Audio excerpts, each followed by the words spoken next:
मैं थूक के चाटने वाला मुझसे नहीं। तुमसे ज्यादा थूक कर चाटने वाला तो शायद भोजपुरी इंडस्ट्री में और कोई नहीं है मसूरिया, क्योंकि जिस पवन सिंह को तुम कहते हो कि मर्दानगी नहीं है, कभी भी घर में सोहर नहीं गवा पाएगा, मर भी जाएंगे तब भी सोहर नहीं गवा पाएगा, और आज उसी पवन सिंह से ये कह रहे हो कि हम तो ज्योति भाभी से संबंध अच्छा करने के लिए बोले थे, हमारी बात को सुन के लगे इसलिए बोले थे। भला बताओ, कोई इस तरीके से बात को लगाने के लिए बोलता है क्या, इस तरीके से इशारा करके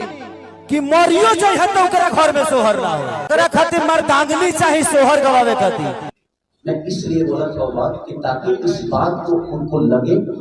और भाभी को अपना के और मेरे बात को झूठा साबित कर। मतलब जब लड़ाई चल रहा था तो जो मन में आ रहा था सब बक रहे थे, और आज पवन सिंह और ज्योति सिंह का ये विवाद चल रहा है तो आज अपना निपटारा कर रहे हैं कि नहीं, हम तो उस समय अच्छे वे में बोले थे कि आप लोगों को बुरा लग जाए और आप लोग दोनों फिर से साथ हो जाएं। वाह, मतलब इससे बढ़िया थूक के चाटने वाला काम और कोई नहीं कर सकता है भाई।